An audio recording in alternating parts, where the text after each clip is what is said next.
This is about what Ron Wyatt claimed to discover. And he claimed to discover many things. If you're familiar with him, you know that he's made some pretty big claims, and if you're not familiar with him, this might be a bit of a shock for you, because some of the things that he's found should be known in the entire world of Christianity. Some of the things that he's found has been verified by multiple witnesses, yet they're not talked about. I think the reason they're not discussed in the Christian circle and in Christian churches is, number one, we live in a Laodicean dead church age. It's lukewarm. It doesn't care about the Bible or God.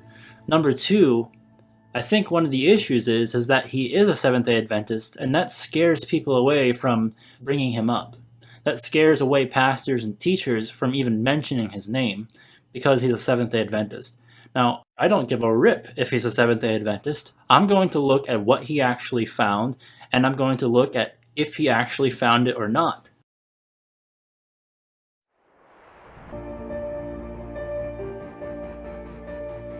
And God looked upon the earth, and behold, it was corrupt, for all flesh had corrupted his way upon the earth. And God said unto Noah, The end of all flesh is come before me, for the earth is filled with violence through them. And behold, I will destroy them with the earth. Make thee an ark of gopher wood. Rooms shalt thou make in the ark, and shalt pitch it within and without with pitch. And this is the fashion which thou shalt make it of. The length of the ark shall be 300 cubits, the breadth of it 50 cubits, and the height of it 30 cubits. A window shalt thou make to the ark, and in a cubit shalt thou finish it above, and the door of the ark shalt thou set in the side thereof. With lower, second, and third stories shalt thou make it. And behold, I, even I, do bring a flood of waters upon the earth, to destroy all flesh wherein is the breath of life from under heaven. And everything that is in the earth shall die. Yes, I've been studying archaeology and ancient history for a long time, and Old Persian, and I'm Jewish, and I was educated in the Old Testament, and I think it's important for people to realize that archaeologists and geologists have been in the Middle East for well over 100 years using modern methods. Many of them are dedicated Christians and Jews and Muslims, all of whom believe in the Old Testament. And the reason why none of them think that Noah's Ark could be on Mount Ararat is because, from what we know of modern science, it would take Mount Ararat being, 13,000, 14,000 feet, it would take such a huge flood to place an ark there that the flood would leave signs virtually all over the Middle East, and there are no signs whatsoever of such a huge flood. There are small local floods in, Sumer and Eridu and Kish and places like that, but virtually no signs, no geological signs of a flood. Mr. Wyatt? Okay, I appreciate your observation there, sir.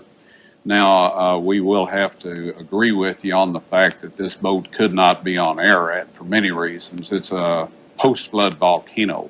There's glaciers with the associated glacier flow, and the Bible specifies that the ark landed in mountains, plural, of Urartu, and that was quite a large empire out there. And so it is not on Mount Ararat. It's 12 miles to the south on a place called Mount Masr, or Mountain of Pain, or something to that extent. Now, as to your worldwide evidences of a flood, I will disagree with you there, sir. There is evidence of worldwide flood because of marine fossils at the Cretaceous level. Everything, and that's a roughly average of 7,000 feet around the globe, and everything above that is obviously upthrusted material. And so when you say that these people all agree, I have to agree that the predominance of people in this type of research say this, but sadly they are quoting the textbooks that they studied in school, and they have not done field archaeology on this, or they would not say that. On June 20th, 1987, in the mountains of Ararat, Turkey officially recognized the discovery of Noah's Ark. Located on a mountainside about 15 miles south of the volcanic Mount Ararat, the remains of the massive ship were dedicated during a special ceremony. Guest of honor was Ron Wyatt, due to his 10 years of research at the site. The story began in 1957 during the Cold War, when aerial photos taken of eastern Turkey while searching for Soviet missile bases revealed a strange boat-shaped formation in the mountains about 6,300 feet above sea level. Life magazine reported on the story after an expedition from the United States went to the site in 1960. Blowing holes in the strange formation, the members of the team came away with the conclusion that there was nothing there of any archaeological interest. Ron Wyatt, like many others, read the story, but he was of the opinion that the site needed further exploration. There had been many claims of seeing Noah's Ark on the volcanic Mount Ararat, but Ron knew that it was a stratovolcano, and he believed that nothing would have been able to survive there. He noted the biblical account of the location of the ark. And the ark rested in the 7th month, on the 17th day of the month, upon the mountains of Ararat. On Ron Wyatt's first trip to the region in 1977, he didn't know where to begin searching, and he only had 3 days in the area.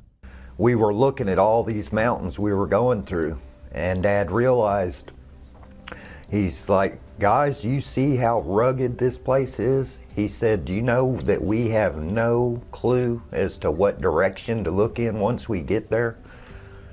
And we're like, yeah, because we didn't have the map coordinates. We had nothing except the picture in the book and, you know, the area of where it was around Mount Ararat that it was taken.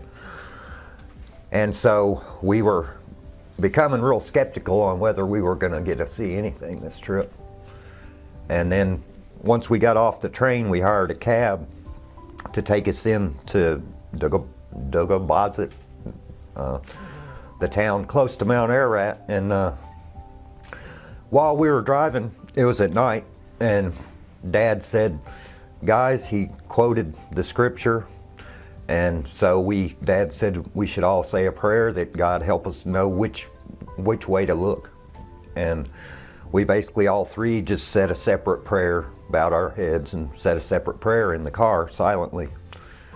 And just a few minutes later, the car died, and everything went off. The headlights, the engine shut off, everything. So he had to immediately pull over because it was night and you couldn't see. And so he got up under the hood and looked, and he couldn't find anything wrong, didn't know what was wrong with it, and he just goes like this. He couldn't speak much English, so he just goes, you know, and he sits back down in the car and tries it, and it starts back up. Well, during that time, Dad said, hey, you know, we just got done saying that prayer, and then the car died. He said, just in case that was God's answer in our prayer, let's pile up a big pile of rocks here on the side of the road to mark where this car stopped. Okay. So we did it, and then the car started back up, and we hopped back in and went on down the road, and it did it again. Everything, lights and everything shut off again. And we're like, oh man, you know. Mm-hmm. And Dad said, well, you know, let's pile up another pile of rocks here. And so we did that, and then sat there a few minutes, and the car started right back up again. And just went a few more miles, and it did it again the third time. And by then, my dad was a little skeptical. Even he said, well, guys, I think the car's probably just messed up. Yeah. He said, but just in case, let's pile up another big pile of rocks here, just in case this is something, you know. And so we all figured, well, yeah, the car's just breaking down. Yeah. And so then after that, the car started right back up, and we drove on into town and got our hotel room. Yeah, and no trouble. Yeah, I got the hotel room. Then the next day, I guess we got a cab, and he took us out. It was somebody from the village around there. He was our guide, actually, and he took us out, and we found the pile of rocks, the first pile, and I guess we went to the first pile, because we had 3 piles there. I think we went to the first one first, and walked out. It was hot. We had a canteen, ended up having a hole in it. So, we drank what water we could before it all emptied out. Yeah, so we all drank it so it wouldn't just drip out. We all got sunburnt in that, but we found the anchor stone, which we had never seen one. Dad had seen some in pictures, some smaller ones, but nothing that big. So he kind of knew what it was. And there were 8 crosses on the anchor stone? Yeah, 8 crosses on the anchor stone. Yeah, the next pile. Did the next one go to the house? Village and the Yeah, house? the next pile of rocks went to Noah's. The house and the graveyard. Yeah. This photo was taken in 1977 by Ron Wyatt, showing the walls of Noah's home. Since then, all the walls have been torn down by local treasure seekers. In the front yard stood this large tombstone. On the tombstone was a drawing of 8 people and a boat on a wave. The second largest person was looking downward with their eyes closed. This indicates that this was Mrs. Noah's tombstone. After Mr. Wyatt showed this to someone, that person later hired others to exhume Mrs. Noah's 18-foot sarcophagus. And then the third pile was actually Noah's Ark, which was probably the first pile. Well, yeah, because we did it Because we backwards. came back from it the opposite way. And it was amazing because I had never in my life said a prayer and had an answer that definite, that quick, just knowing full well that, Of course, that night we thought Gave it you was just the goosebumps. car breaking down, but the next day when we walked out and found that, we knew that it was, because like I say, it was, the countryside was so rough, barren, we couldn't have found that. there was no way in the world we could have found it. We didn't even know to go to the right or left side of the road, or no idea. And So we pulled up on walked the side. straight out to them. But the factor that captured his interest the most was the length given in the Life magazine story, 500 feet. Most people were looking for a 437-foot Noah's Ark based on the Hebrew cubit, but Ron again went to the Bible to learn more. And Moses was learned in all the wisdom of the Egyptians. Moses was the author of the Genesis account of the flood. He would have known the cubit of the Egyptians. The Hebrew cubit didn't come into existence until there was a Hebrew nation after Moses' death. The Encyclopedia Britannica stated, "The Egyptian cubit is generally recognized as having been the most ubiquitous or universal standard of linear measurement in the very ancient world. The royal cubit equals 20.62 inches." This would mean Noah's Ark was much longer than 437 feet. 17 years after the Life magazine article, Ron finally made the journey to Turkey. When he saw the boat-shaped object, he saw that it looked just like it did in 1960, and he knew he would need permission to excavate in order to learn anything about what was beneath the surface. So he returned home and enlisted a number of friends to help him pray for an earthquake to reveal more. In late 1978, he learned of an earthquake in eastern Turkey and returned in August of 1979. When he arrived, he was overwhelmed by what he saw. The earthquake had dropped the soil around the object, and a large crack extended the entire length. He could see what looked to him like the remains of decayed rib timbers along the now exposed sides.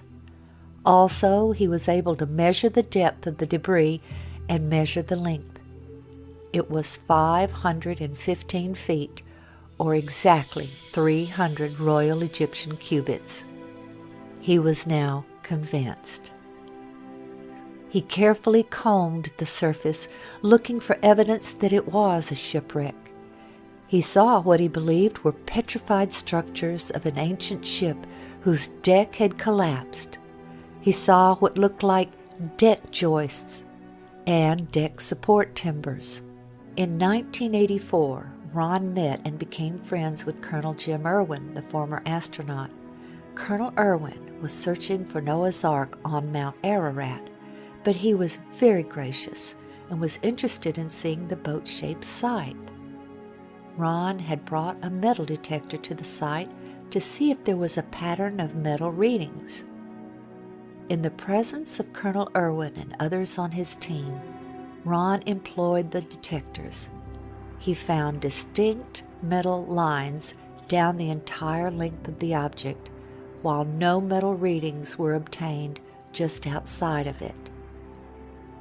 Ron asked Colonel Irwin, who had impressive scientific community connections, if he could have the strange specimen tested. Colonel Irwin sent the specimen to Los Alamos National Labs, where geophysicist John Baumgartner performed the analysis. The results of that analysis captured Dr. Baumgartner's interest.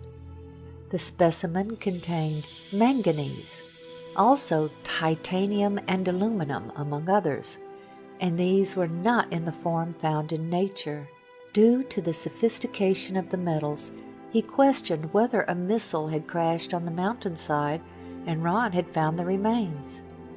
The exciting evidences of the metal lines and the analysis of the specimens brought two new researchers into the work.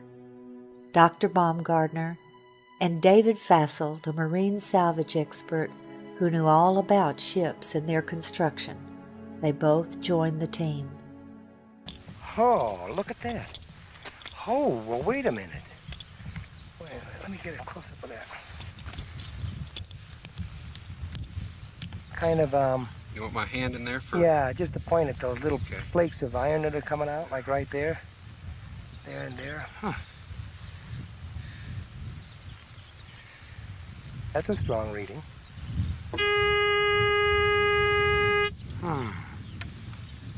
Well, I'd save that those frames right there. okay. Keep walking. Do you want a measuring tape to measure these things, how far apart they are?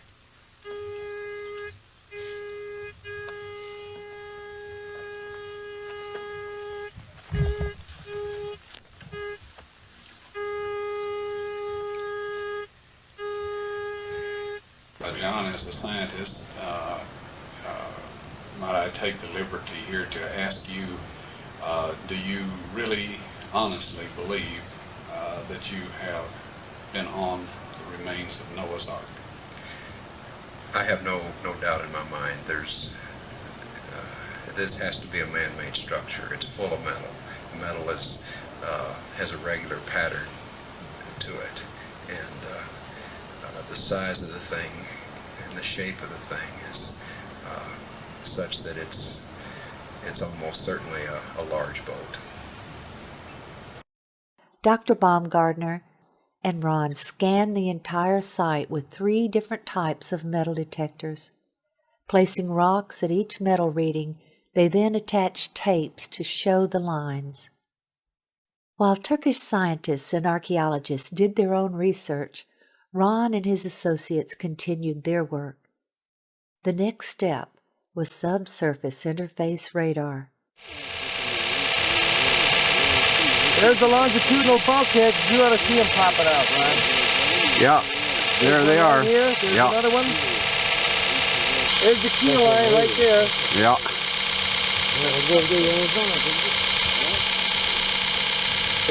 Oh, Ron, the lines are there!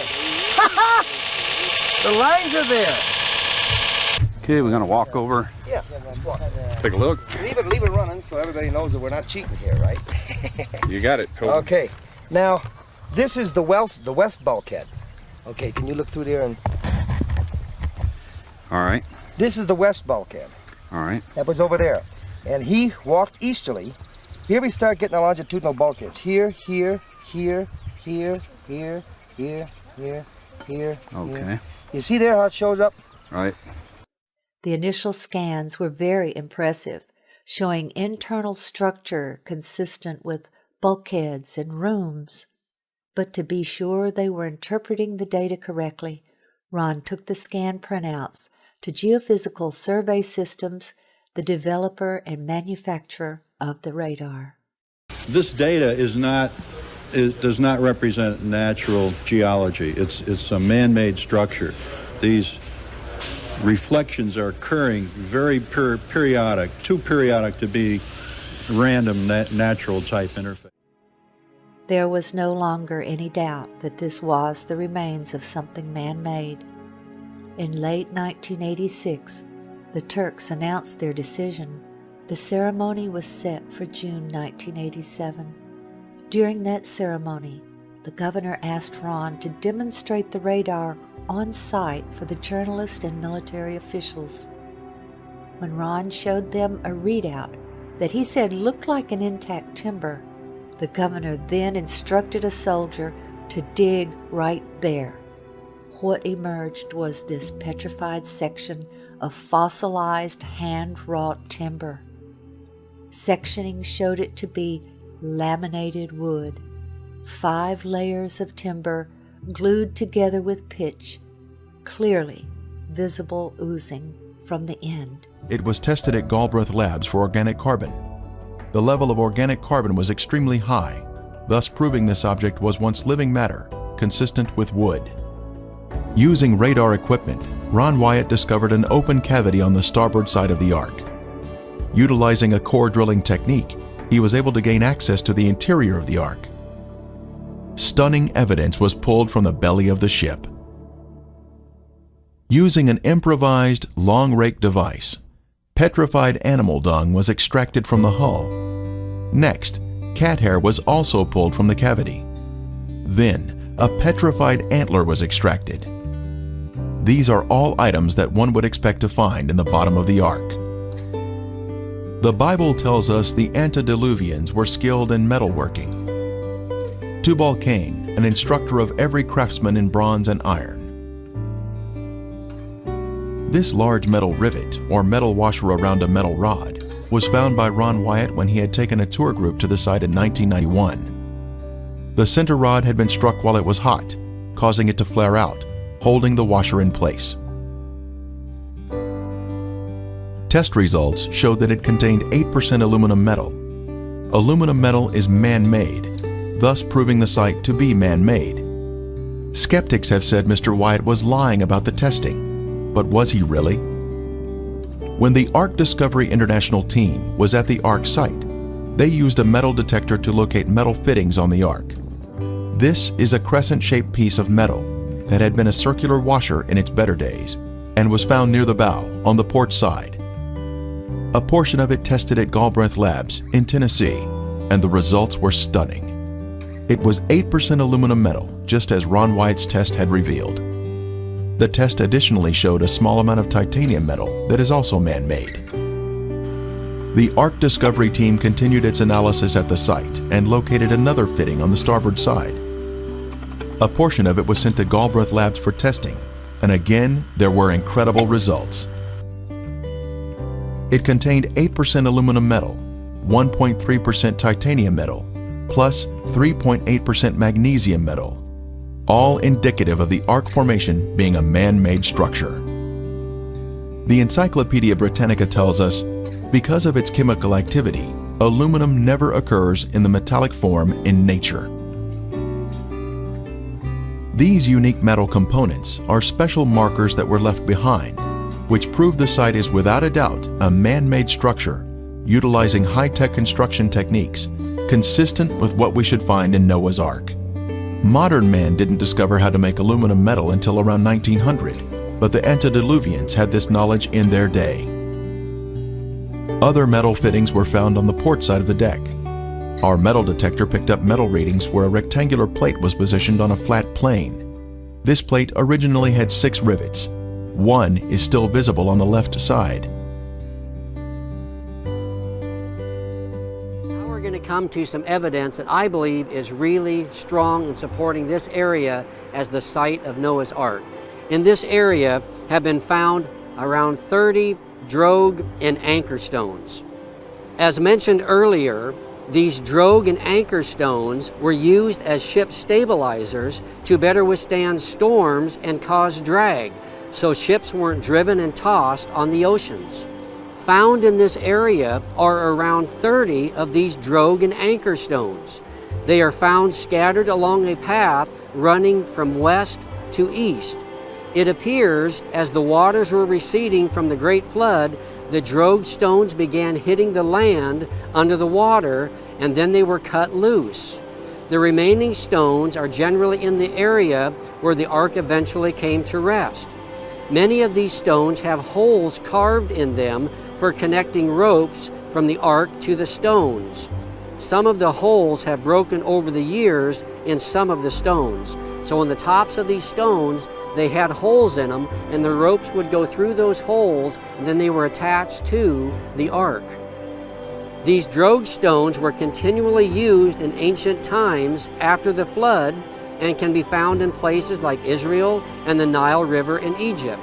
So these drogued stones were something commonly used in ancient ship sailing, and they were used as ballast, they were used as stabilizers to keep the ship stable and to keep it headed into the waves so that it wasn't tossed to and fro on the oceans.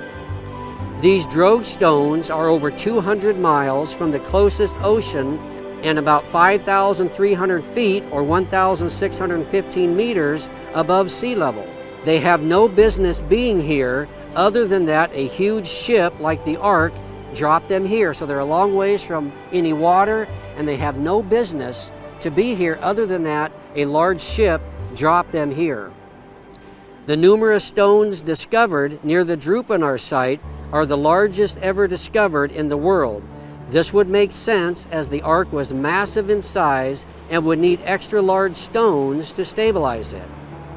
Many of these stones have crosses carved on them from early Christians visiting this site, and others have crosses that are from the Crusader period from around 1200 AD. Some of the stones have 8 crosses on them, representing Noah and his family that were saved from the flood. Several of the stones have been used as grave markers as well. One of these stones has an ancient carving that appears to be the Tower of Babel. The 3 layers carved on this stone are believed to represent the 3 levels or decks of the ark as mentioned in the Bible. Another stone has unknown ancient writings on it that have yet to be interpreted and translated. All these carvings reveal that this site was venerated long ago and visited by religious people for thousands of years. Another large stone is believed to have been used as a sounding stone for measuring the depth of the water under the ark. In 1990, Ron performed what he called a mini excavation, where he took shovels and bent the blades into a giant razor.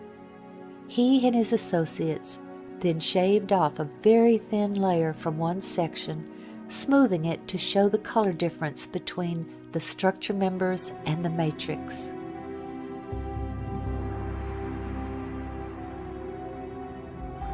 We are now standing on the middle deck of the ark, and now pan over to the interior of the port side, where we can see 4 horizontal protrusions in a row.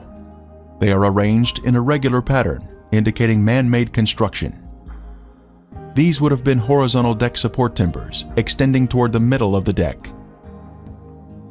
At the stern, we can see the symmetrical shape of the boat, including the center mound, where the decks have collapsed one on top of another. Continuing to inspect the stern, we can see 5 objects in a row along the inside port area of the deck. These have been measured at regular intervals and appear to be vertical posts that would have supported the deck.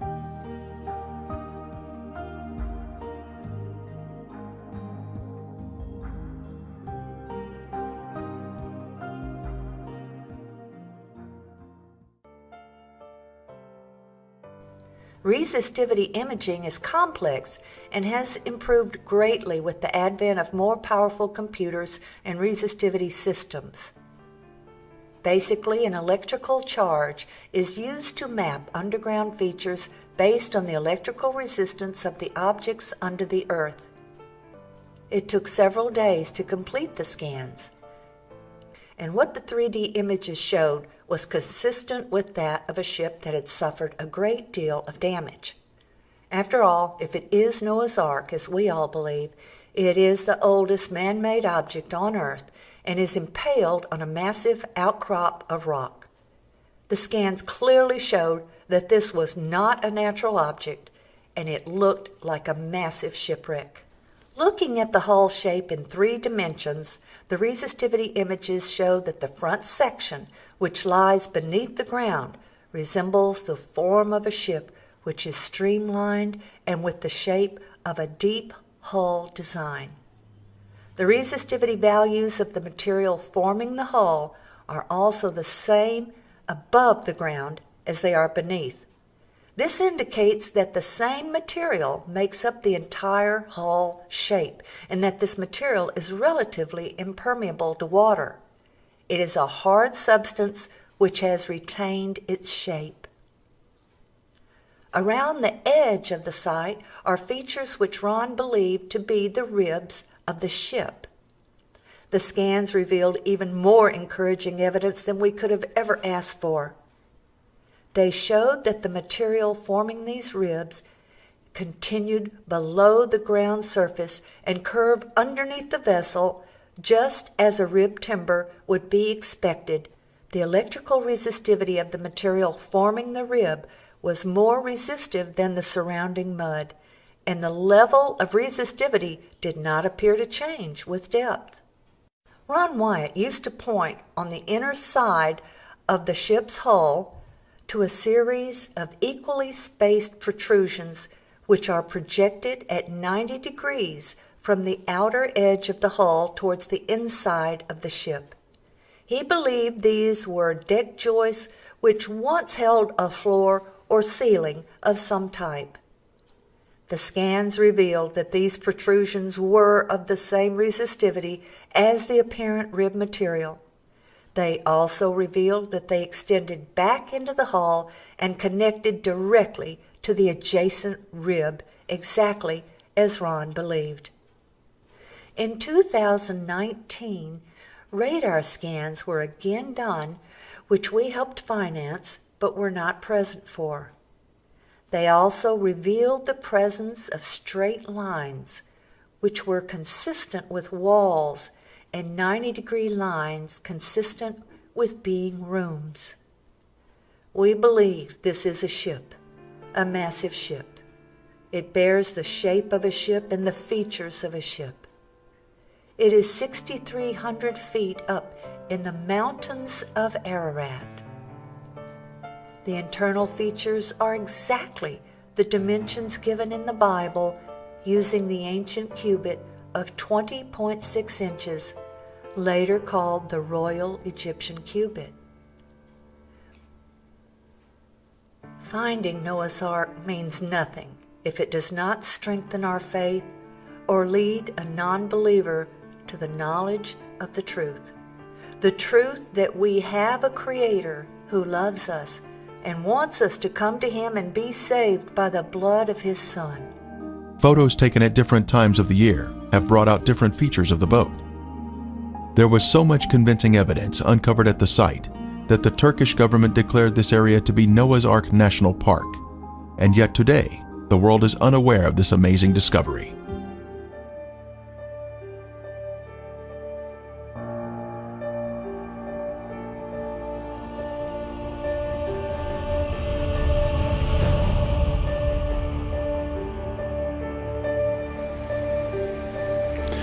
When I started praying that God would change me and do whatever was necessary in my life so that He could work in and through me to help others come to Him and be saved, things started to change. So, regardless of his doctrine, regardless of his denomination, regardless of how he viewed end-time prophecy, which is all completely different than mine, God looks at the heart. He looks at those who are humble. He reveals His secret to those who are humble and those who truly are seeking Him.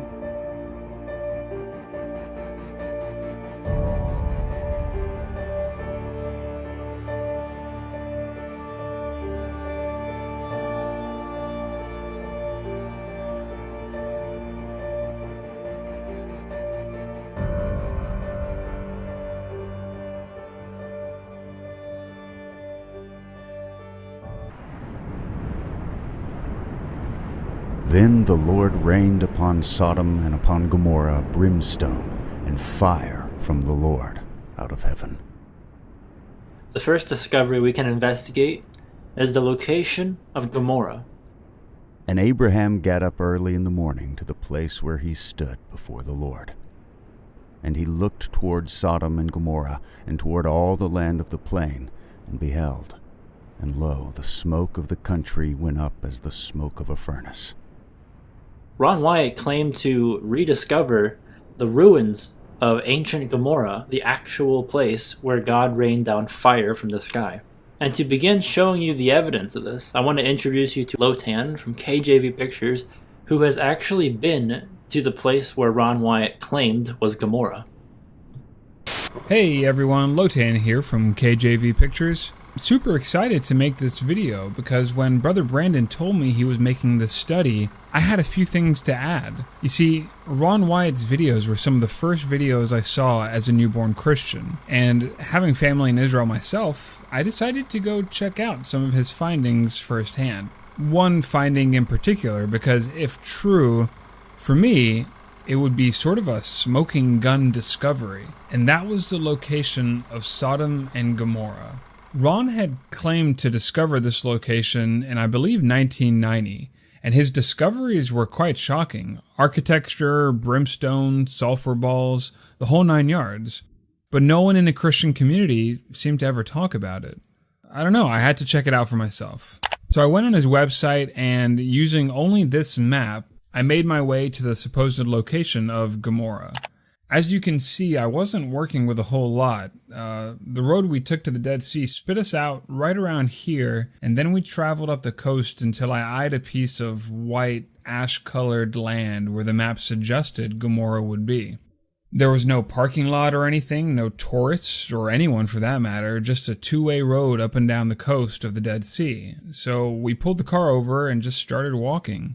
Right away, a large ziggurat-type structure greeted us. Hey, look, it's me. You can see from the picture that this is still the entrance of the city because you can still see desert plants. And we know from Deuteronomy that no grass or seed will ever take root there. Well, sure enough, as we entered the city, hey, look, it's me again. No grass or plants made their home there. You could see straight lines in the walls of the city where houses or other architecture used to be. And you could even see more ziggurat-type structures at major intersections. Although I didn't notice it firsthand on my trip since we only had about a few hours to explore and you'd probably need about a few days from what I saw. But when I looked at this photo, I noticed in the background other symmetrical type structures off in the distance, and nature just doesn't do that type of thing. All the walls of the valleys were decorated with this swirl-like pattern. It was beautiful to look at. Like heat had melted different layers of rock and stone together. But beautiful as it was just dust and ash to the touch. All these structures and ashen remains were great and all, but I still didn't have that smoking gun evidence that I wanted. I needed more evidence. I needed to find the sulfur balls that Ron claimed to be scattered all about. That would be my smoking gun. Only then would I be convinced that this was, in fact, the remains of that sinful city that God poured his judgment on thousands of years ago. Sure enough, I found more than a dozen small balls of sulfur scattered about. This is what's left of my personal collection today. I've burned some to show friends and family, and the smell is, well, horrifying. I can only imagine what it must have been like when these balls in their pure form came raining down from heaven on those lost cities. Yeah, if you ask me, I'd say Ron found it, but ultimately it's up to you if you want to believe him or not. But I think the real question is, do his discoveries contradict Scripture?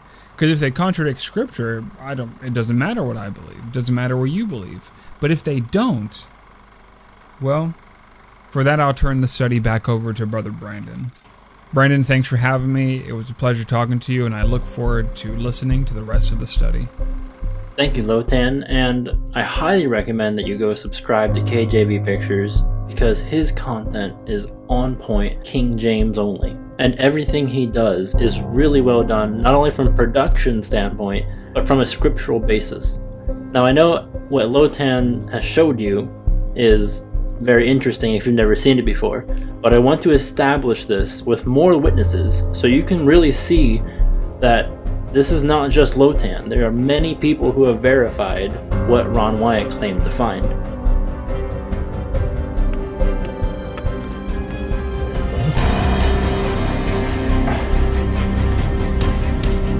That's a good sized one. Still going. That's sulfur. That'll burn right now. Just put a lighter to it and it'll burn until it's gone. Pretty neat stuff. We're gonna set it on fire so everybody can see it burn. See it turning yellow, and it starts melting, turning black. Watch, and it's still burning. And pretty soon it'll start running down the wall.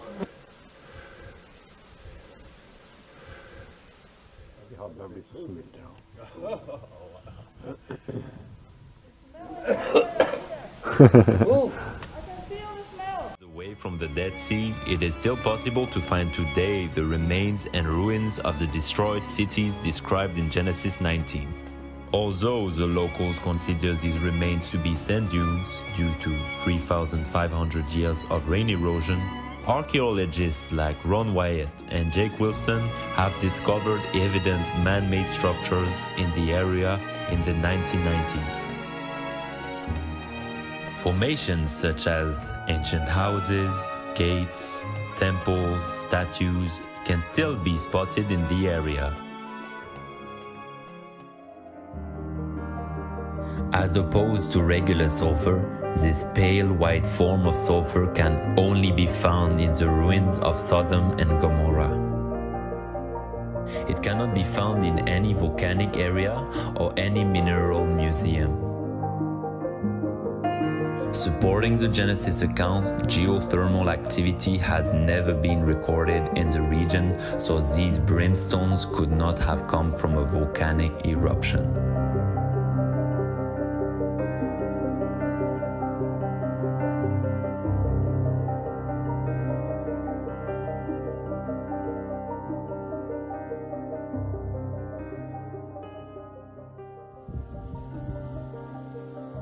Just one touch. I didn't even see the sulfur on my finger. Look at this blister. It was so hot, it was indescribable.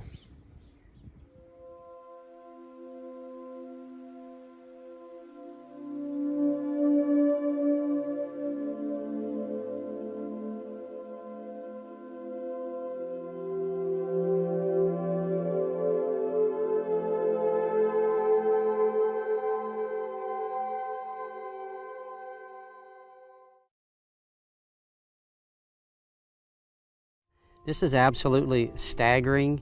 We've traveled the Holy Land. These are the believed sites of Sodom and Gomorrah.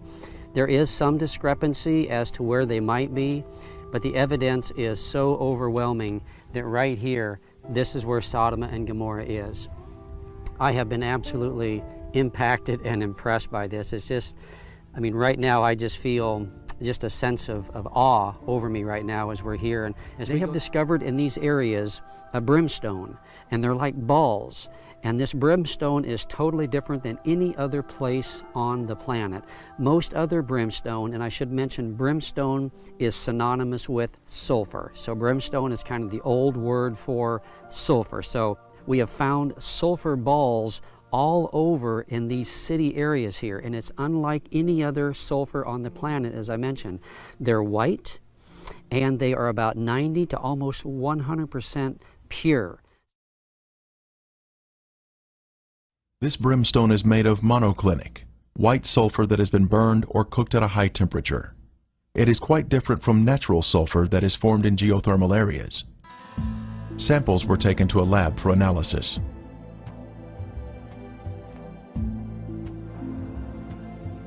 Each specimen was carefully separated and prepared for testing, with the outer portion cast aside.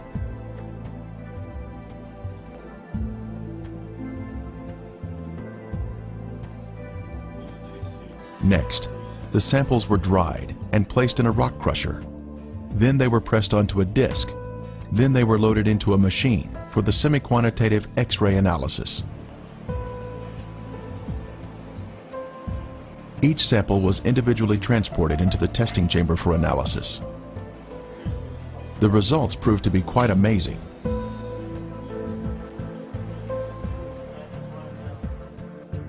As the samples were found to be 98% pure sulfur, unlike any other sulfur found on Earth. This pure, cooked sulfur is the heavenly marker that was left behind to show the world that the Lord, without a doubt, destroyed these sinful cities at His command.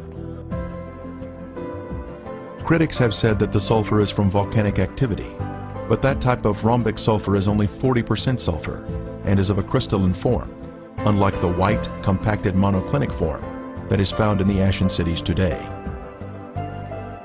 Here is a round piece of brimstone embedded in a section of ash.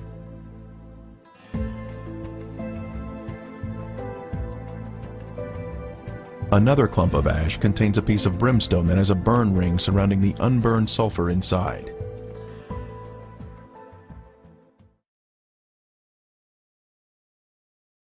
Considering the Bible describes this as being once like an Edenic area, you see nowadays it's just completely dead.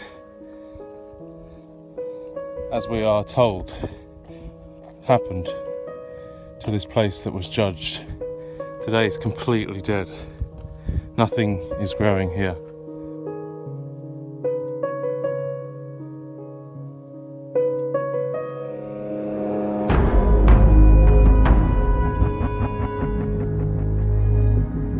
The whole thing is like sponge. And I really want to find one of those sulfur stones before the sun goes down. I really want to find one of those stones to show you.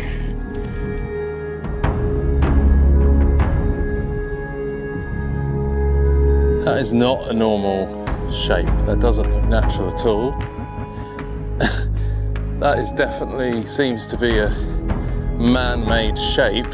And is this not enough evidence for people to find all of these man-made looking structures, ashen remains, crumble in your hands, in the location where we're told in the Bible as evidence of God's judgment, as described by Josephus, historian, but then also finding circular, almost pure sulfur balls in the middle of the ash, in the middle of the walls and the shapes of the buildings. Is this not enough evidence for us to see that A, the Bible is true, and B, God is a just God and we need a saviour? Because sin requires punishment. Sin brings on the wrath of God, and this place is the evidence of the wrath of God, a holy God who is righteous and true, and this place was very rebellious. Now, whether or not you've heard of this discovery before, I want you to think about the fact that nobody talks about this. Why is this information so suppressed? Something that Lotan said that resonates with me is there was nobody there. There was not even a tourist attraction or anything. Dude, if the LGBT community knew, if this was widespread information, and if everybody knew that Sodom and Gomorrah was real and God actually wiped out the city, why do archaeologists not look into this? What are they looking at? If they're not looking at this, where it's directly in your face, what are they actually spending their time on? Lotan said there's nobody there. Dude, this thing has been discovered since 1990. That's 31 years ago. Come on. There's no archaeologists in Sodom and Gomorrah with all this video evidence after 31 years. That's the world we live in. The truth is suppressed.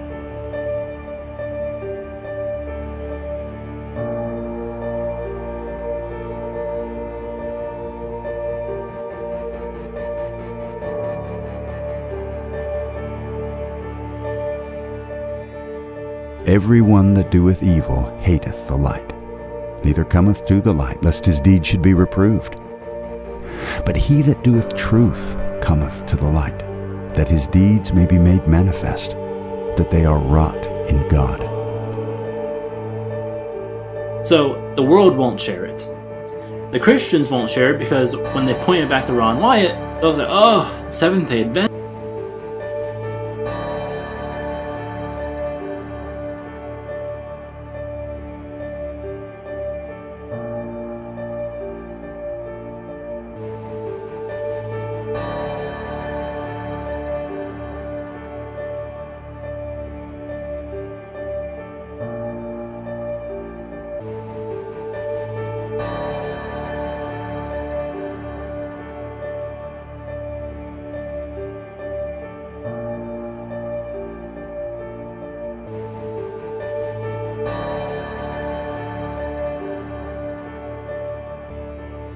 And the smoke thereof ascended as the smoke of a furnace, and the whole mount quaked greatly.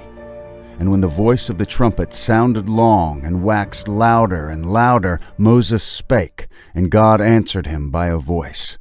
And the Lord came down upon Mount Sinai on the top of the mount. At that time I have vacation to come to Korea. When I see my father, he said, look, I have been to pilgrim, but why is very big difference, the Bible and Sinai Mount? And then I said, you are the elder in the church, how you say like that? Don't talk like this. He said, no, it's something different. And then he gave to me the videotapes. And then when I see this showing about Ron Wyatt, he said he had been to the northern part of the Saudi Arabia in Midian wilderness. Then he said Mount Sinai is there. So I was very much strange because since I was a child, I read so many times the books. But I'm just reading the book, but never match on the map with the Bible. The tradition that the mountain in Egypt's Sinai Peninsula is Mount Sinai only dates back to the 4th century AD. New research based on Jewish, Christian, and Islamic sources indicate that there is a tradition that is 600 years older. And according to that tradition, Mount Sinai is in northwest Saudi Arabia. This other tradition points to Jabal Makla, a peak on the mountain range known as Jebel al-Lawz, as the true Mountain of Moses. Several historical sources, including Josephus, recorded that Mount Sinai is the highest mountain near a city that is today called Al-Bad. Locals refer to Jabal Makla as Jebel Musa, the Mountain of Moses. So you call this one Jebel Musa? Jebel Musa. One of the distinguishing features of this mountain is the blackened top that you can see right behind me. The Bible says that God descended upon Mount Sinai as a fire. The blackened peaks stick out from the surrounding areas, and the rocks are only black from the outside. Researchers disagree as to whether the blackened rocks are actual evidence of God descending upon the mountain as a fire like the Bible says, or whether it's natural volcanic rock. A small handful of Americans tried to sneak into this area in the late 1970s and the 1980s. They were arrested, and their photos and videos were confiscated by the Saudi police. Their evidence was lost. Mount Sinai was first discovered in 1984 by Ron Wyatt and his sons, who walked across the border into Saudi Arabia without a visa in order to document the evidence here. After seeing the mountain, he and his sons were captured and were accused of espionage. They spent 78 days in prison, awaiting execution, before they were finally released. After Ron Wyatt was there, the Saudi government, they know that this place is important. And also they have a special investigation all around the mountains. They found so many stone structures and many ancient rock inscriptions. The local peoples, they call it the Jabal Lawz. Jabal Lawz, Jabal means Arabic is mountains, and Lawz means the almond. It's something strange, Arabic and Hebrew name is same, Lawz. But in Saudi Arabia, actually it's not growing the almond tree, except these mountains. God ordered to Moses, the Oholiab and Bezalel, 2 persons, giving them the knowledge to make menorah by the gourd. How they made menorah? 3 branch and other side is 3 branch. It's like almond flower. And thou shalt make a candlestick of pure gold, 3 bowls made like unto almonds, with a knop and a flower in one branch, and 3 bowls made like almonds in the other branch, with a knop and a flower. So in the 6 branches that come out of the candlestick. Then 12 tribes have problems that times. Moses ordered to every tribe to the staff, put the name of the tribe, and then they put in the ark. Morning times, found out the Aaron, his staff, almond tree and almond flower was there. And take of every one of them a rod, write thou every man's name upon his rod. And thou shalt lay them up in the tabernacle of the congregation before the testimony, where I will meet with you. And it shall come to pass that the man's rod whom I shall choose shall blossom. And it came to pass that on the morrow Moses went into the tabernacle of witness, and behold, the rod of Aaron for the house of Levi was budded, and brought forth buds, and bloomed blossoms, and yielded almonds. How to match this mountain name and this almond? But also, why is matching the Jabal Loz and the Hebrew and Arab is same word, same meaning? Well, we've made it not to the summit yet. We're at about 6,400 feet in elevation. As you look behind me, you can see the big plain that the Israelites camped in front of the mountain.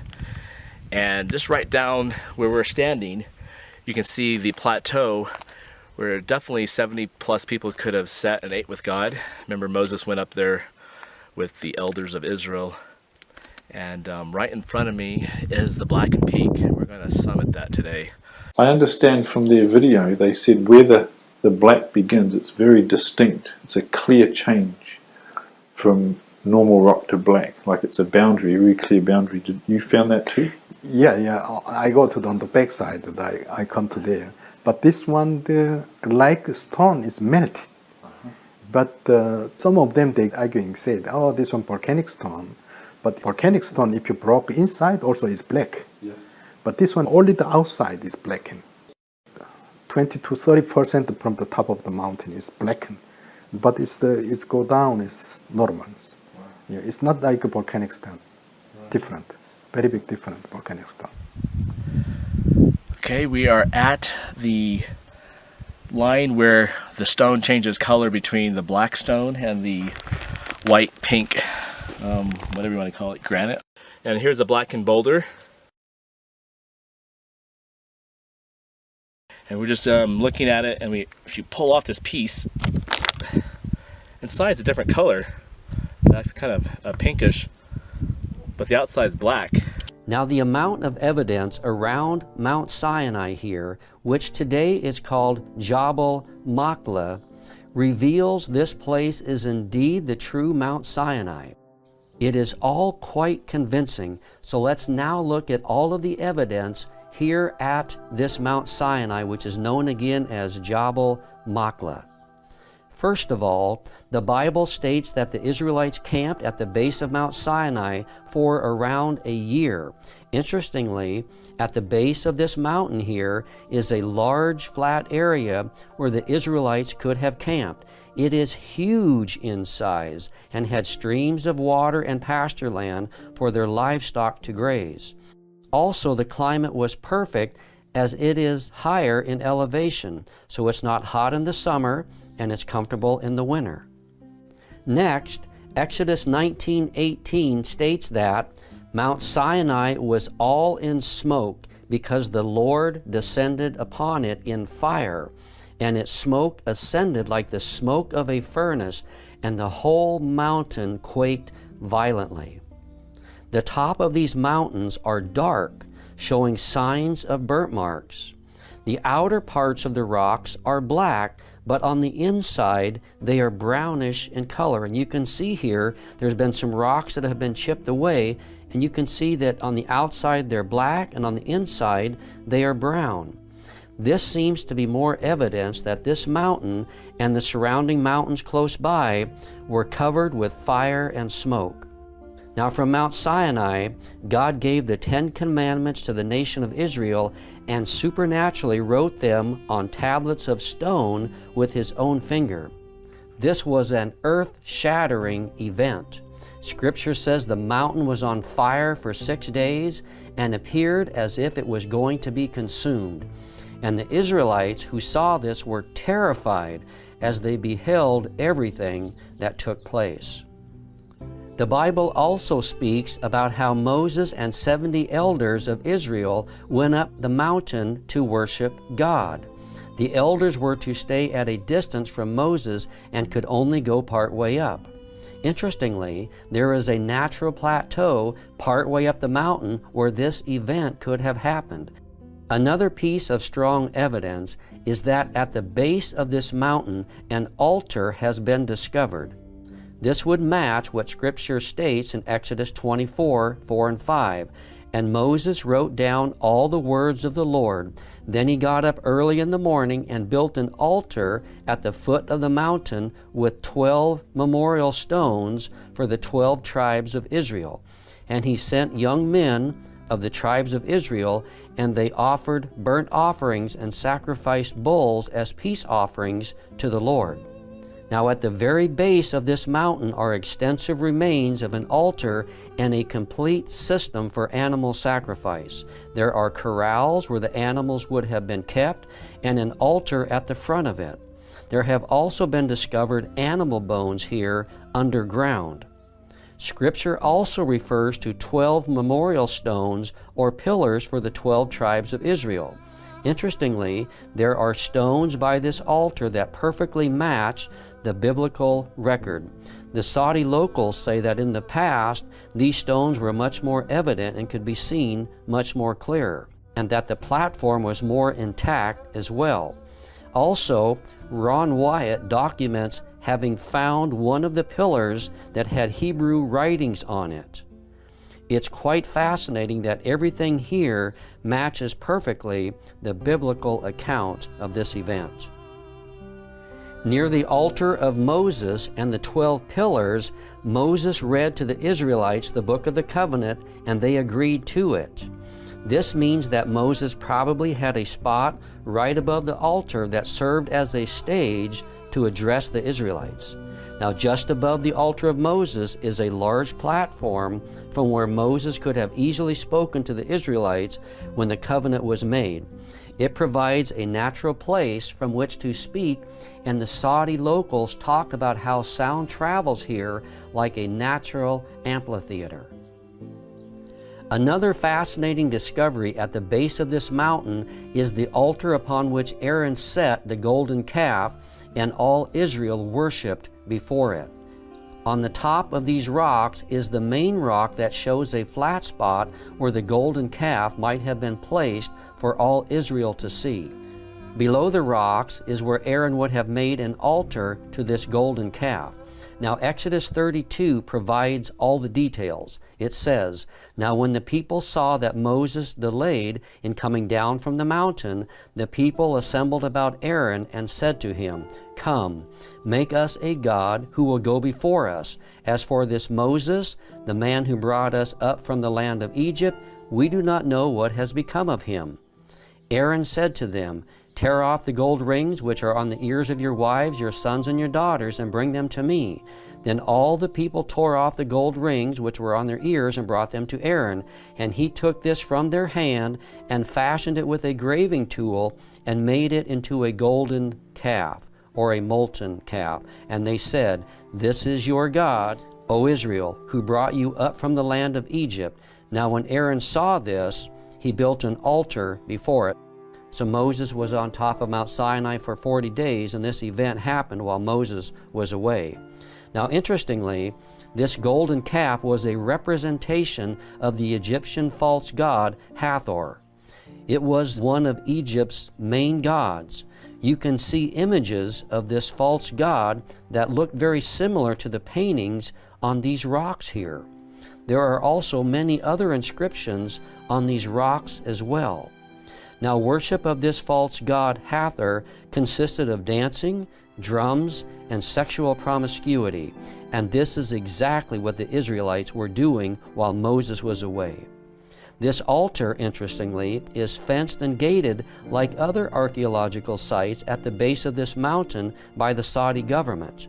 However, Over the past several years, the Saudi government has opened up these sites to tourists, and you can now go there easily and see these places for yourself. Additionally, many artifacts and discoveries have been found in this area that give great evidence that this mountain is indeed the true Mount Sinai. Now, after the golden calf incident, when Moses returns back to the base of the mountain, it says in Exodus 32:20, what Moses did with this golden calf. It says, "Then he took the calf which they had made and completely burned it with fire and ground it to powder and scattered it over the surface of the water and made the sons of Israel drink it." At the base of this mountain there is a stream which forms a small lake. So this place provides the water that would have been necessary for this event to have happened here. There are also around this small lake a number of wells that have been discovered as well. So this area was a main water source. A stream came down from the mountain here, and it was a main water source. There was another stream as well just to the north. So there was plenty of water in this area for these events to take place and for the nation of Israel to have used during their time at the base of Mount Sinai. Also, after the golden calf ordeal, God ordered the Levites to kill those who had been involved in the worship of the golden calf. In Exodus 32:28, we see that 3,000 died as a result. Now, with this being the case, there should be a mass graveyard site close by to this area. Interestingly, we find a site about 4 to 5 miles north that fits exactly this biblical event. There are thousands of standing stones that appear to have been used as grave markers in this flat plain. This area is also fenced off by the Saudi government and declared as an archaeological site. Also, close by to this mountain, there has been found a menorah painting which gives evidence that the Israelites were in this area. What I know, the oldest menorah was AD 70. Roman Titus, he took to the Rome, After that, they don't found the oldest menorah up to today. But what I found, this menorah inscriptions is very old. Why? Around this menorah inscriptions, there is so many old letter was there. This old letter is very similar Hebrew letters, and call it maybe Talmudic. Talmudic, it means BC 13 to BC 15. It's almost Exodus times. Wow. This letter with menorah together here. So let me tell you, that place is Arabia. That place, why there is the Jewish mark on it there, and that place, why all the Hebrew letter is there. Unfortunately, this painting has been chiseled away in recent years, but older photos and documentation clearly prove its existence, and even what has been chiseled away shows the outline of a menorah. We also know that God gave to Moses, while they were at the base of Mount Sinai for about a year here, the design of the tabernacle, and that it was erected at the base of the mountain. Now, we don't have any evidence of this tabernacle as being here, as it was mobile in nature. However, by taking into consideration the location of the mountain and the lay of the land, there is a place here that would be the natural location for it to be. It is flat, close by to the altar of Moses, and at the base of the mountain. Now, the Bible mentions how the prophet Elijah traveled to Mount Sinai and stayed in a cave there after his powerful confrontation with the 850 false prophets of Baal and Asherah on Mount Carmel, as found in 1 Kings 19. At this confrontation, supernatural fire came down from the Lord and consumed the altar and everything on it. Then Elijah traveled to Mount Sinai and stayed in a cave. At this cave on Mount Sinai, God spoke to Elijah and strengthened him. Interestingly, on the side of this believed Mount Sinai is a large cave that perfectly matches Scripture and where Elijah could have stayed. This cave is known as the Cave of Elijah. It is also the only large cave in this area of mountains. There are also many other evidences that can be found around Mount Sinai that support it as the true location of Mount Sinai.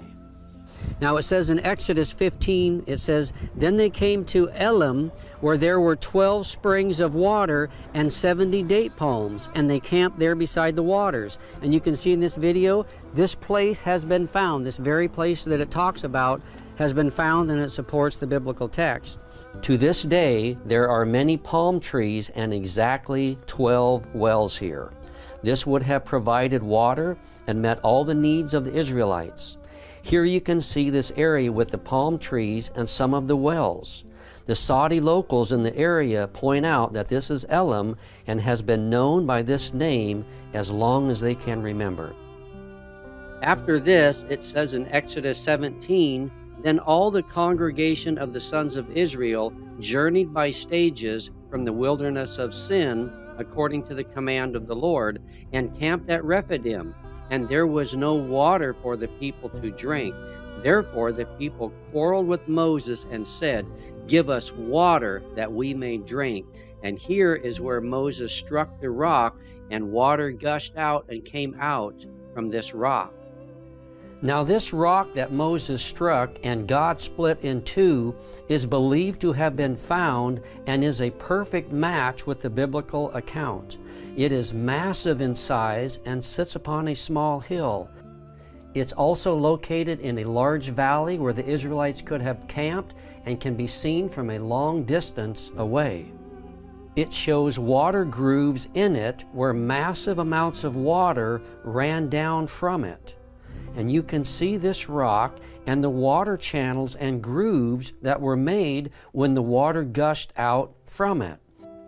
Now God confirms this in Isaiah 28:21. It says, "They did not thirst when he led them through the deserts. He made the water flow out of the rock for them.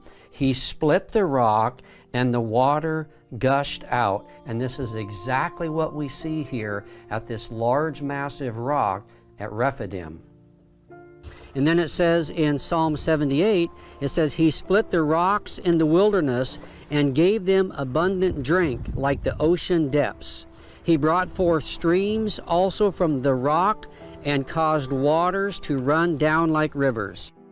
Now this rock from which the water flowed here at Rephidim is also referred to as the rock of Horeb because it is close by to Mount Sinai, also known as Mount Horeb. Also, while at Rephidim, the Amalekites came and fought against the Israelites. Exodus 17:8 says that, "Then Amalek came and fought against Israel at Rephidim."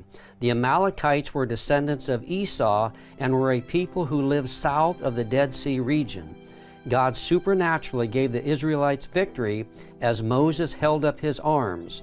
When his arms got tired from being outstretched, then Aaron and Hur helped him hold up his arms. And by doing so, the Israelites were victorious over the Amalekites. Also, right by this massive rock at Rephidim, you can see what appears to be an altar that Moses erected after defeating the Amalekites and named it Jehovah Nissi, which means in Hebrew, "The Lord is our banner." This altar is located right beside the rock Moses struck where the water gushed out for the Israelites to drink. Now there are also some other amazing discoveries in this area that are fascinating to see and give more evidence that this area was traversed by the Israelites. Ryan Morrow, who recently visited this area and produced an excellent documentary called Finding the Mountain of Moses, the real Mount Sinai in Saudi Arabia, says some of the following information. He says the name of Rephidim means place of rest. Hebrew inscriptions that have been found in this area have been interpreted to say place of rest, the definition of Rephidim. Closer to the mountain, inscriptions have been found that Dr. Miles Jones, a scholar of ancient Hebrew, believes are talking about the battle with the Amalekites. He says one of the inscriptions refers to the death of an Amalekite. Nearby, there are two inscriptions that Dr. Jones believes are marking where a Hebrew mother and daughter died. To go to the Jabal Lodge. He said, no, don't go there. There is military already there. If you go there, they will catch you. I said, no problem, let's go there. And he said, no. He offered to me 200 riyal. Saudi 200 riyal, it means you can buy one piece of gold. And I said, okay, no problem, I will give you the 200 riyal, but you should take me to go to Jabal Lodge. He said, okay, I will go, let's go. And then he was driving in front of me. I'm following him, And then after that, I think around 15 to 20 minutes, he said, this one is Jabal Lodge. When I look, it's nothing there. I said, no, this one is not Jabal Lodge. He said to me, if you pay 100 riyal more, I will bring to you to the Jabal Lodge. He's an Arab businessman. Then suddenly I say to him, look, we have a contract 200 riyal. If you want 100 riyal more, it means you broke our contract. Go to your house. I go to myself. If I found gold, I will not give it to you, anything to you. He said, no, let's go. But that times, I drive myself because I know maybe way to, because already we know the directions, So I'm following my way. And I will tell you, Saudi, the sky, there is no cloud because no rain, But I found the big black cloud is touched the top of the mountains. Okay. So I thought maybe if I go there, place will be Jabal Lodge. We are the far away, but we know the direction because it's like a signal, So I'm following, but the crowd is always moving, depends on the wind, But this one is not move. He touched the top of the mountain and slowly it's coming down. It's like the cloud pillar, And then I follow. And the last moment when I arrived, that mountain was the Jabal Lodge. Wow. So that's how you found it, like God put a cloud there. Yeah. Wow. And then I stopped there. When I come out, suddenly on my back sunshine, but this black cloud completely covered all around the mountains. Wow. From inside, start lighting, tendering, like God appeared 3,500 years before. Wow. I was afraid, really. This is your first trip there? Yeah, first trips. Wow. And suddenly I fall down. I start to pray to God. The rain drop on my body. And the tender, the sound inside the mountain is huge. You feel like earthquake also shaking the ground. I was afraid that some stone is falling down from the mountain. And tendering and writing. After that, I was afraid, pray to the God, please, we are the sin, the more than 50 years old, what I did before. So I started to think about everything is pull it out to God. And then all my family afraid to inside the car. And the Bedouin also, they afraid in the car. I pray and pray. And suddenly I feel something, very quiet.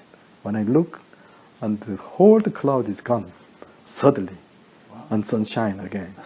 And Bedouin, he come to me, hey. I say, why? Maybe the writing, you ever happen something like this? And then I asked him, did you see something like this happen? He said, he's almost 80 years old. He said, I never seen all my life. Wow. And this time is not the raining season. Yes. Why something happened like this? I say, I don't know. If this is Mount Sinai, this is very significant. Mm-hmm. So why hasn't the archaeologists gone there and investigated this? No one can enter that place, archaeological area, or no one can excavations. So up to today, even there is, looks like a Bible, the stone structure is there, and 12 stone pillar is there, and Eliad cave is there. Everything is there. What is written like Bible, 100% is there. But now the Islam people occupied here. So who can go inside? Nobody can inside. Since AD 610, when Islamic occupied in this area, You cannot go inside. You want to go, but you cannot. You try to apply the official visa for the excavation in this place. You think they will release visa to you? No. If the Mount Sinai was open place, like Egypt, or if the Mount Sinai was in the America, or somewhere, it will be destroyed everything. Yes. Yes. Like the Jerusalems. Yeah. But this one, 3,500 years, he protect himself. So many tribes, so many generations, and come and go, but he keep it long time in the desert. Nowadays, last day before the Jesus coming, very few selection people bring to show this place, to show them where is the real Mount Sinai. Let me tell you, Jesus times, he did a lot of things. Sometimes you don't know how to work, but the Jesus, when he wake up, he suddenly work. The blind, he open eyes. Dumb, he can talk. Like Nazareth, he was, after die 3 days, already start smelling his body, but he come out, he alive. But you think that times all the people, they believe that Jesus? No. Who believe? Weakness peoples. Child. No power peoples.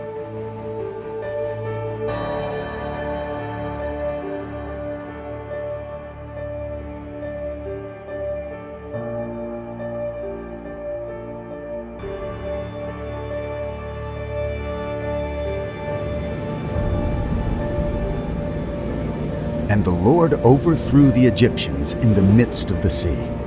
And the waters returned and covered the chariots and the horsemen and all the host of Pharaoh that came into the sea after them. There remained not so much as one of them. But the children of Israel walked upon dry land in the midst of the sea, and the waters were a wall unto them on their right hand and on their left. If you open your Bible to the very back where you have all of your maps, you're going to see that most Bibles at least have a path drawn out of the Exodus pathway from when the Israelites left Egypt from slavery, when they were delivered by God through the Red Sea and then all the way to Mount Sinai and through the wilderness. Most Bibles will have a map that depict the pathway and the route that they took. You can throw that map in the trash. That's not the actual route. Ron Wyatt found the actual Red Sea crossing. When Ron Wyatt was at this spot in 1978, he decided to inspect the waters here for any evidence that may have been left behind from approximately 20,000 chariots, plus the horses, horsemen, and foot soldiers. What he found has been confirmed by others. Scientists always kept trying to say that they crossed in the Sea of Reeds, which was ankle deep at a certain time of year and stuff. And Dad wanted to prove that it was a biblical miracle. And so he tried to trace their steps from Egypt. And basically he did. He got an airplane and he had this guy named Moses, actually. Yeah. That's no lie. We hired a pilot in Eilat and his name was Moses, and he flew us up and down through there, and Dad told him what we're looking for. We're looking for a valley that goes all the way through the mountains from here, from the Sinai Peninsula to here. And the guy said, oh yeah, there is one. And back then there wasn't a road even down it, but now they have a road down there. All the way through, yeah. It keeps washing out all the time. There has never been any real convincing evidence, nothing found, nor archaeological evidence found by Cairo, Egypt, that would support the fact that the Israelites crossed there. There has been, however, much evidence found, archaeological evidence, to show that the crossing was here and that Mount Sinai is in Saudi Arabia.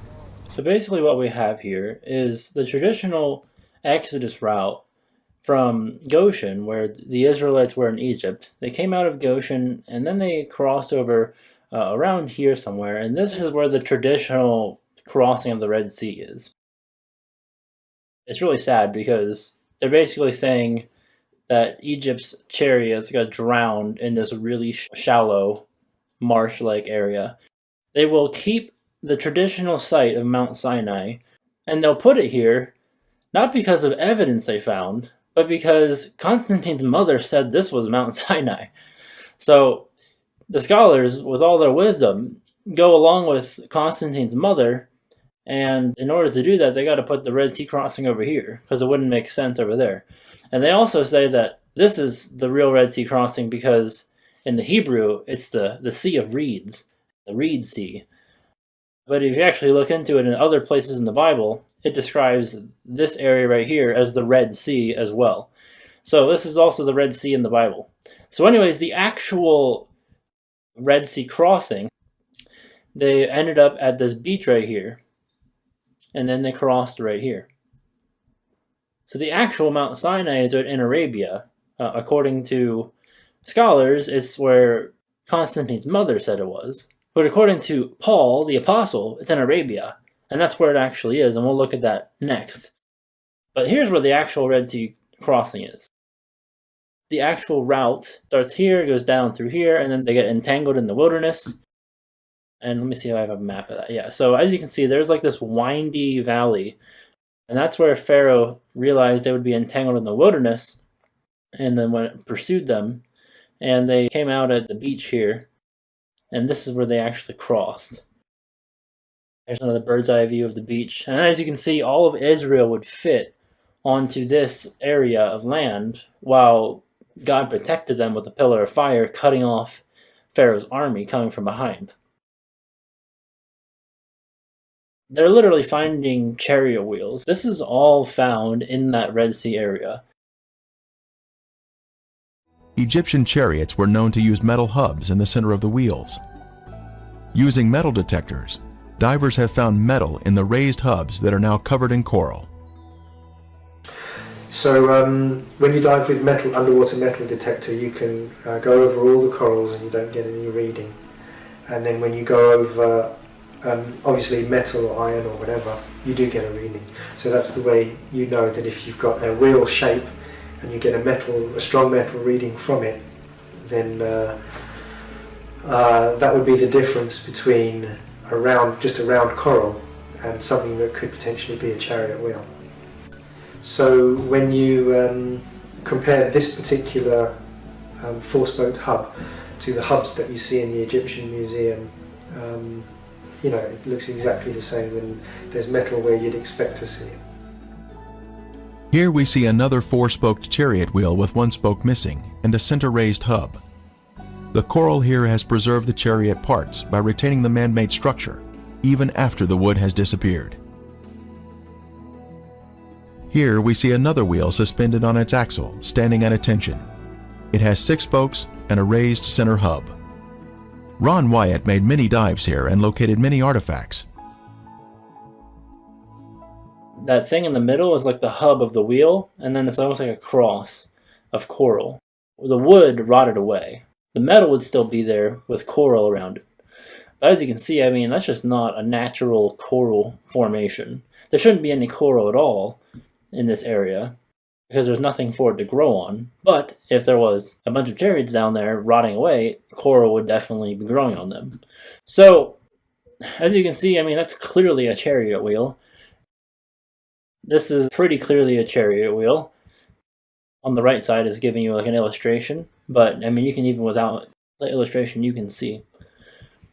It just gets more and more obvious. Like, what is that coral doing? That's obviously something sticking up, like an axle. That's just not normal. Come on. Like, what do you think that is? There's also a gold one found, and if you don't think that's a chariot wheel, I don't know what to tell you. That's a chariot wheel. The premier find here at the crossing site is this gold veneer that was left behind from a 4-spoke chariot wheel. The Bible tells us there were 600 choice chariots used in the chase of the children of Israel. This artifact was left behind at a depth of 200 feet. Since specialized equipment would be necessary to raise it to the surface, Today, it is still in the location where it was found. Because when Dad first did the cameras, I don't think we even had the scuba gear yet, did we? I think we were just No, our snorkeling first out trip, the first we didn't time. really find anything, except we found the spot where we thought that it was. But when we actually did go scuba diving, Dad bought 2 little underwater Kodak cameras, and that's what the underwater pictures were taken with. I took a picture of 3 different wheels. The golden chariot wheel picture got drowned in one of the cameras, and the other camera had a bunch of chariot wheels but not the gold one. Me and Ronnie went down and touched We touched the gold chariot one. wheel. Yeah. How deep was that? Somewhere around 180 feet. Yeah, it was right around there. Like Ronnie said earlier, we were swimming about 30, 35 feet where you can stay all day, whatever, 32 feet. So But we then were up we there would go swimming down. around, and if we saw anything, we'd go down. On a number of trips, we've brought metal detectors to Nueva, and these reveal that inside the coral there is metal. That would be consistent with what we'd expect from finding remains of the Egyptian army. Now, some people have asked, well, if that's the case, why don't you just bring up artifacts, some of this coral that contains this metal? There's a very simple reason for that. As you can see on the sign, it's strictly forbidden to touch or remove any coral in the Red Sea. So for us to do so would be violating Egyptian law. Further south in the Gulf of Aqaba, can see that things have been washed up on the land, like sea stars, corals, and other things twisted into one another, like a disastrous whatever. Like a washing machine has been treating the material, so to speak. And also in that kind of material we can find bronze. And bronze is a metal that's made by humans, so it's not a natural one. You can see how rugged these mountains are. And much of the Gulf of Aqaba is just as rugged underwater. So if God had parted the water with the underground terrain looking like this, it would have been impassable. There are 2,000-meter high mountains around the Gulf of Aqaba. There are 2,000-meter deep waters in the deepest section. Huge falls from the peaks to the bottom. You can ask the question, how can we cross the seabed? I mean, we just take away the water. We don't talk about the water. But how can you just cross? First, you could not have any mud on the seabed. You need a solid ground. Horses should be able, full speed, going across that material, whatever the material is. In the middle of the Gulf of Aqaba, there is a shallow section, relatively speaking, shallow. And the interesting thing is that the downhill slope and then the uphill slope on the other side is within the criteria for wheelchairs in the US. You know, it can't be too much uphill or downhill with a wheelchair because it's too much work, so to speak. So the downhill slope and the uphill slope is within these limits. That's a scientific statement. This is the Wadi Watia. This is the canyon that connects the Sinai Desert to the Red Sea. And you can see these very rugged mountains. If you're walking down this canyon, you've got to follow it all the way. You can't go left or right. We find in Exodus chapter 14 verse 3 a description where Pharaoh would say, the children of Israel are entangled in the land, the wilderness has shut them in. That's a perfect description of this wadi leading down to the Red Sea.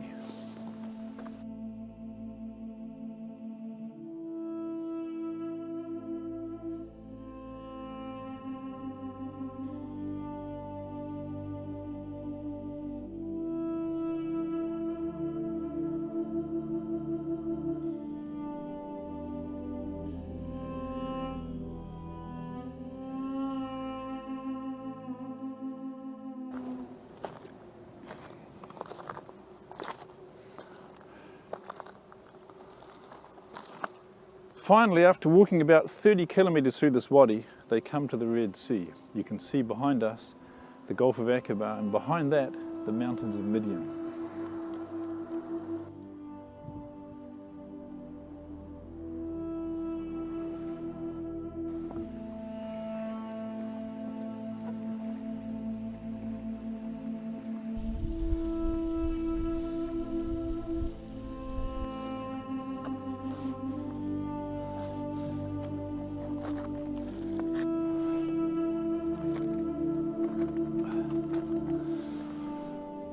Josephus described the mountains around the Red Sea crossing site as impassable by reason of their roughness. You can see these mountains here around Nueva Beach are extremely rough. You can see the loose rock, the shingle, very hard to climb and very dry and barren. Had the Egyptians attacked the Hebrews at the Red Sea crossing site and they'd scattered through these mountains, it would have been an absolute disaster for the Israelites. The interesting thing is that the gravel at the location in the midsection of the Gulf Aqaba, since it's shallow there, the tidal current goes back and forth and keep this clean. And immediately when you take away the water, it's like concrete. It's very, very solid. So no problem with the horses, no problem with the chariots, no problems with the oxen and the oxen chariots and so forth. Just go across. Since there are chariot parts on this side of the Red Sea crossing, could there be other chariot parts on the other side of the Gulf, showing a continuation of artifacts? On the shore opposite of Nuweiba, inspection of the seafloor in Saudi Arabia has also been conducted to see if chariot parts can be found on this side of the Red Sea crossing. While investigating the Saudi Arabian waters, Viveka Pontian found this beautiful round chariot wheel specimen with a raised center hub.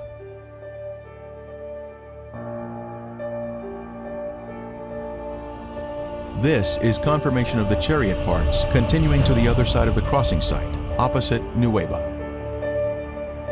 They also found a human femur bone, possibly a human rib cage, which is really hard to see, and a horse hoof. Horses are not on the Sinai Peninsula today, so okay then, where did that come from? Why is that in the Red Sea crossing? So I think there's enough evidence here to easily conclude that this is the actual Red Sea crossing, and as we'll see in a moment here, this is definitely the Red Sea crossing because Mount Sinai is on the other side of it.